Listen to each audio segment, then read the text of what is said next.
You, come here. I approached. Yes, ma'am? She opened her purse dramatically and gasped. My bracelet is gone. The entire section went quiet. It was right here, diamond, custom made, worth more than your monthly paycheck. My stomach dropped. I haven't touched your belongings. Of course you'd say that. She stood up, pointing at me. People like you always steal when you think no one's watching.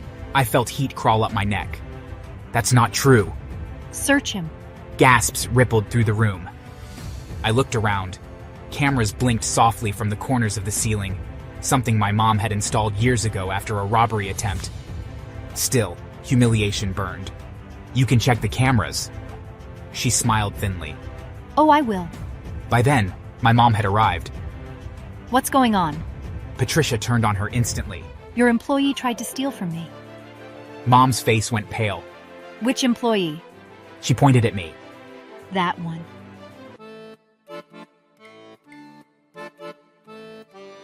I never planned to tell this story out loud. Some days, I still smell the garlic and grilled meat when I close my eyes, still hear plates clinking, still feel that moment when my whole life flipped like a table in the middle of a dinner rush. But here I am, telling it anyway, because silence is exactly what people like her depend on. My name is Marcus Hale. I'm Black. I was adopted as a baby by a white woman named Evelyn Hale, a single mother with arms strong enough to lift crates of onions and a heart big enough to take in a child the world had already decided not to protect. She owned one of the biggest restaurants in the city, Hale's Table, a place so popular you had to book a reservation 2 weeks in advance during holidays. People always assumed I was just the help. They never assumed I was her son. My mom never raised me with silver spoons or special treatment. If you want to work here, you work like everyone else. So during holidays, weekends, and summers, I worked. I wiped tables. I washed dishes. I served food. I smiled until my cheeks hurt. I earned my pay like any other staff member, and I loved it. The restaurant was my second home, actually, my first. I grew up between the kitchen and the dining room. The cooks were my uncles. The waitresses were my aunties. I learned life lessons between trays of steak and bowls of soup. And most importantly, I learned how ugly people can be when they think no one powerful is watching. The night everything changed was supposed to be huge for the business. Mom had been talking for weeks about a possible partnership, some big restaurant group that wanted to merge brands, expand locations, and pour in serious money. The woman behind it all was named Patricia Whitmore, white, wealthy, loud, known for high standards, which I later learned was code for something much worse. Mom warned the staff early that morning. We're expecting an important guest tonight. I want everything perfect. I tied my apron tighter. Don't worry, I've got the front section covered. She smiled at me, proud, tired, hopeful. I didn't know then that it would be the last peaceful smile we'd share for a while. Patricia arrived exactly at 7. She walked in like she owned the place, chin high, heels sharp, eyes scanning like she was inspecting livestock. Her perfume hit before her voice did. I hope the owner is on time. I don't tolerate disorganization. I stepped forward with a menu. Good evening, ma'am. Welcome to Hale's Table. May I take your coat? She stared at my hand like it was contaminated. I asked for the owner. She'll be right with you. In the meantime, I can... I said the owner, not you. Her eyes dragged over me. Slowly. Deliberately. Something tightened in my chest, but I kept my voice calm, the way I'd been taught. Of course, ma'am. Please follow me to your table. She didn't move at first. Instead, she looked me up and down slowly, like she was deciding where I belonged. Do you belong in the front or the kitchen? A few heads turned. Right this way, ma'am? She scoffed and finally followed, heels clicking like punctuation marks behind me. When she sat, she didn't thank me. I placed the menu gently in front of her. Is there someone more presentable who can serve me? I'll be taking care of you tonight. Her lips tightened. We'll see. I turned to leave. Wait, aren't you the valet? No, ma'am. Huh, could have fooled me. Something burned behind my ribs, but I swallowed it and walked away. That should have been the end of it. It wasn't. Every time I passed her table, she found a new way to remind me exactly how she saw me. This glass has fingerprints, basic hygiene. The napkin smells off. Are these even clean? She leaned back in her chair, voice dripping with mock concern. Do you understand English, or should I slow down for you? I answered every insult with professionalism, every jab with silence. Because people like her don't need you to fight back. They just need enough rope. Other guests started noticing. Some looked uncomfortable, some looked amused. None said anything. Then came the accusation. She waved her hand sharply, snapping her fingers. You, come here. I approached. Yes, ma'am? She opened her purse dramatically and gasped. My bracelet is gone. The entire section went quiet.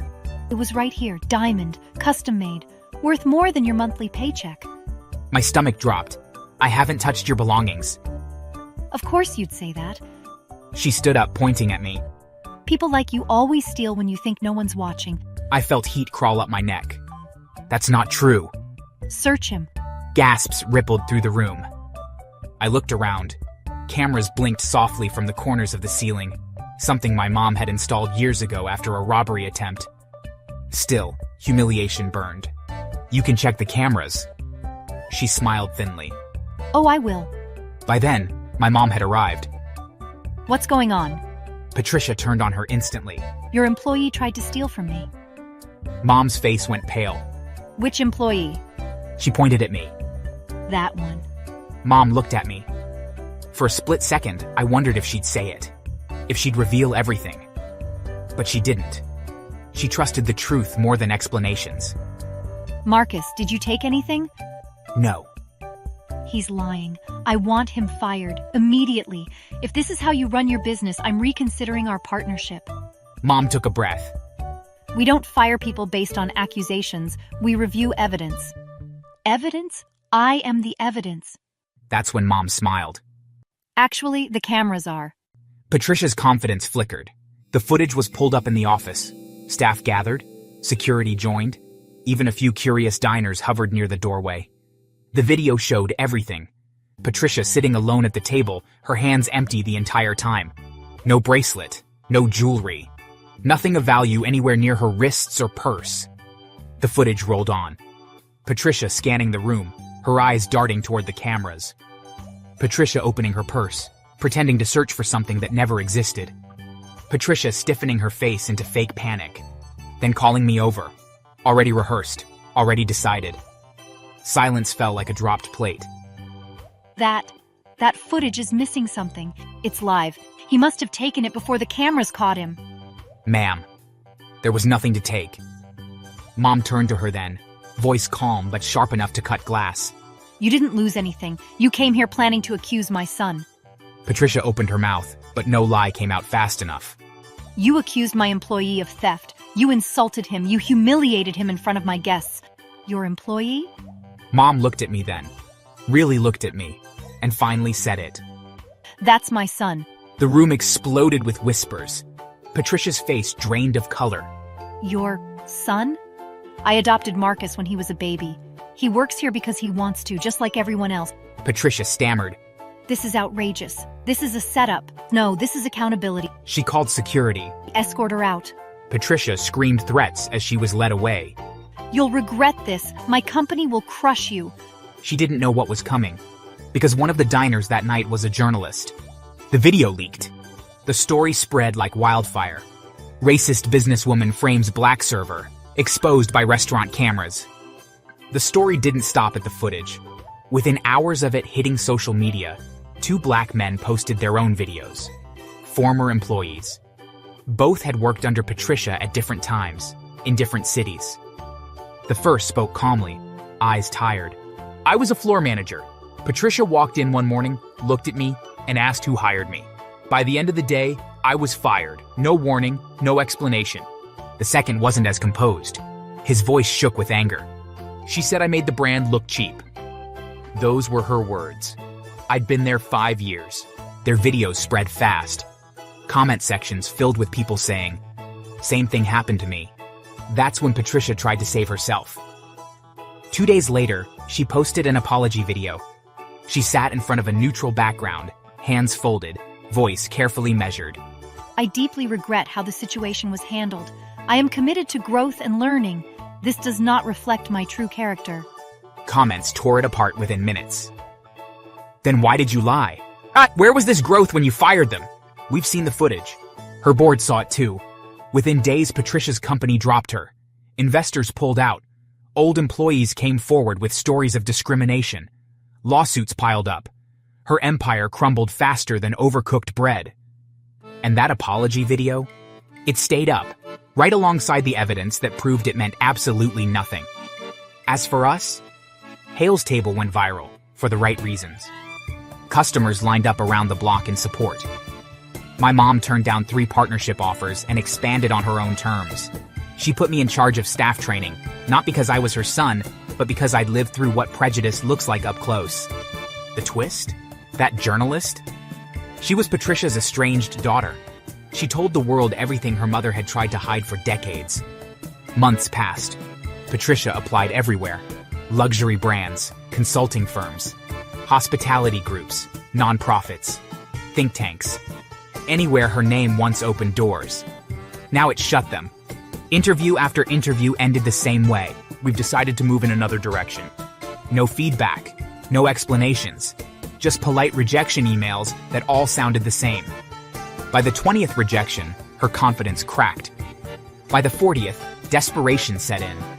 At the end of a long, humiliating winter, she finally got an offer. An operations assistant role at a mid-sized logistics company. No title, no influence, no spotlight. Her new boss was a black man named Mr. Daniels. Tall, quiet, immaculately dressed. The kind of authority that didn't raise its voice because it never had to. On her first day, she walked into his office with a practiced smile. Good morning. I'm Patricia Witt. Sit. No handshake. She sat. You're late. I arrived at 8:58. Workday starts at 8:45. Check the handbook. He slid a thick binder across the desk. You'll review this by noon. We'll test your understanding at 12:30. Test? Yes. No smile. No explanation. From that day on, her life became a checklist she could never quite finish. Your report is formatted incorrectly. It follows standard. It follows a standard, not ours. Redo it. He returned it without looking up. Emails are to be answered within 5 minutes. Even during lunch? Lunch is optional, deadlines aren't. She tried charm. I have years of leadership experience. Leadership isn't a credential, it's a pattern. She tried complaining to HR. Mr. Daniels follows company policy. Everything he did was clean, documented, unassailable. One afternoon, she slipped. I feel like I'm being treated unfairly. Mr. Daniels finally looked up. Unfair would be judging you without evidence. He tapped her performance file. This is evidence. Another day, another correction. Why is this printer jammed? I'm not maintenance. Then, learn. He waited while she fixed it. 10 minutes. 20. Time management is a skill. Develop it.